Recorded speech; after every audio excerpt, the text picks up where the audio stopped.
सतिया जी, केस दर्ज कराया है आपने, क्या है प्रकरण और किस केस दर्ज कराया?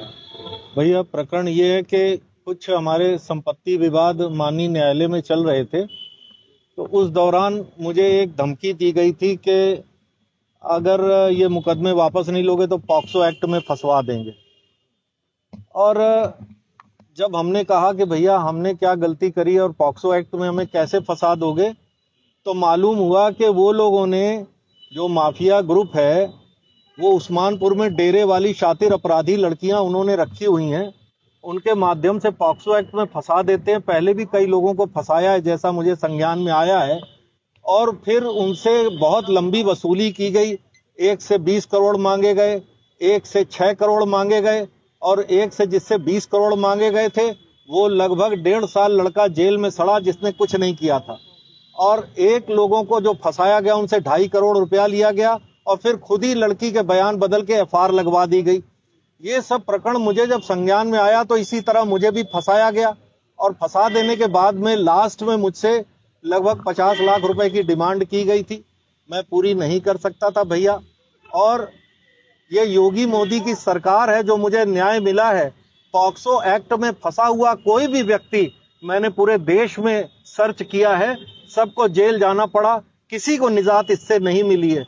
लेकिन मुझे विश्वास था योगी और मोदी की सरकार पर और पुलिस प्रशासन पर।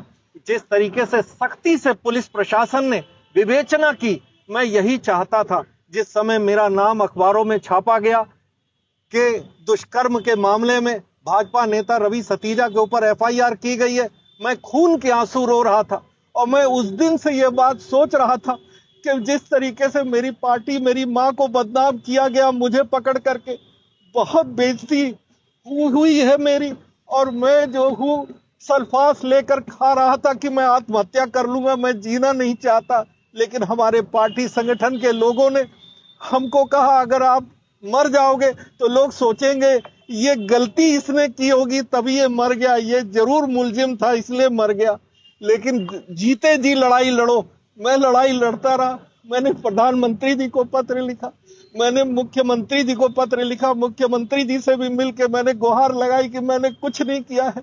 और यहाँ के पुलिस कमिश्नर साहब को जब मैंने कहा था, उन्होंने सख्ती से विवेचना कराई, सच्चाई को सामने लाने के लिए उन्होंने बहुत सख्ती से विवेचना कराई और सारी सच्चाई सामने आ गई। दूध का दूध और पानी का पानी हो गया कि माफिया लोगों ने ये उस्मानपुर में लड़कियां रखी हुई हैं जिसके माध्यम से अच्छे बड़े भोले भाले लोगों को फंसाकर उनसे करोड़ों रुपए की वसूली करते हैं। 40 वर्षों से यह व्यापार चल रहा था, जिसमें कुछ अधिवक्ता भी शामिल है, कुछ विपक्ष के नेता और कुछ पुलिस के लोग भी उसमें मिले हुए थे, कुछ पत्रकार भी उनकी मदद करते थे। षड्यंत्र की जानकारी कब और कैसे हुई? किस चीज के खिलाफ ये षड्यंत्र किया गया है, वसूली का पूरा प्लान बनाया? ये जानकारी हमको हुई है भैया। एक बार हमको फोन आया 1 जनवरी 2024 को, और हमको बहुत धमकियां दी गई। लगभग 3 मिनट तक फोन पे हमको निरंतर धमकियां मिली। मैंने कहा भैया मैंने किया क्या है? बोले ज्यादा ज्ञान ना दो, अब देखना तुम्हारा क्या होता है।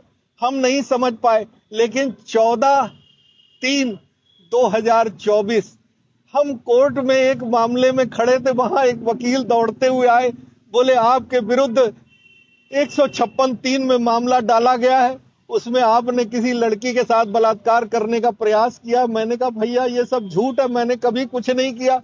हमने कहा किसी तरीके से वो कॉपी निकाल ला। वो वहां से कॉपी निकाल के उसकी फोटो कॉपी जब लाए तो मैं सीधे पुलिस कमिश्नर के वहां गया कार्यालय पर, और मैंने आग्रह किया कि साहब देखो मैंने अगर कुछ किया हो तो फांसी पे चढ़ा दो, और अन्यथा इसकी सख्ती से जांच कराओ, ये कौन लोग हैं जो इस तरीके की हरकत कर रहे हैं मेरे साथ।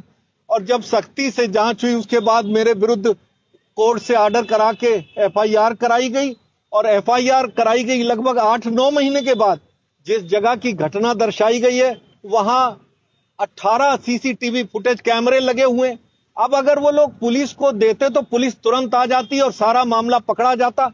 इसलिए जानबूझ के 2.5 महीने के बाद कोर्ट में यह मामला प्रेषित किया गया, और उसमें लिखा गया कि पुलिस को हमने दरखास्त दी, पुलिस ने सुना नहीं। जबकि पुलिस को कोई दरखास्त नहीं दी गई। मैंने उसकी आरटीआई भी डाली थी, वह भी प्रकरण सामने आया कि निरंतर झूठ था ये सारी चीजें, और जो उन्होंने दस्तावेज प्रेषित किए कोर्ट में वो सब फर्जी थे।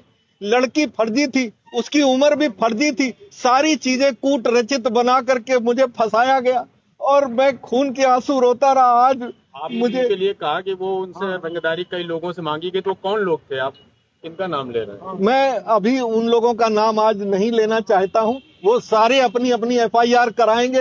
ये बांध टूटा है, ये बांध मैंने तोड़ा है और अपनी जान पे खेल के तोड़ा है। मैं जानता हूं हो सकता है मैं मार दिया जाऊं, लेकिन मैं मरने को भी तैयार हूं, लेकिन मैं जीते जी मरने को तैयार नहीं था। इसलिए ये लड़ाई मैंने लड़ी है और इस लड़ाई को लड़ते हुए मैं पूरे प्रदेश में, पूरे देश में हर नेता के पास गया हूं, क्योंकि जितने भी नेता यहां बने 80% जो यहां मंत्री हैं, और मैंने सबके लिए जाकर के काम किया है, सबके क्षेत्रों में प्रचार किया है। मैं सबके पास जाके रोया कि जब मेरे को ऐसे फंसा दिया गया और नाजायज भोले भाले लोगों को निरंतर फंसाया जा रहा है। इसको खत्म होना चाहिए, इस जालसाजी को खत्म होना चाहिए, इस गैंग का समापन होना चाहिए। मैं यही लड़ाई लेकर के आज तक लड़ता रहा भैया, और आज मेरी एफआईआर लिखी गई है। मैं पुलिस प्रशासन का धन्यवाद करता हूं कि उन्होंने कार्रवाई की है, और ऐसी कार्रवाई पूरे देश में ऐसे लोगों के ऊपर होनी चाहिए जो ऐसा गैंग बनाकर लोगों को फंसा करके उनका जीवन बर्बाद करने में लगे हुए। जो गिरोह चलाते हो उनकी क्या नाम है?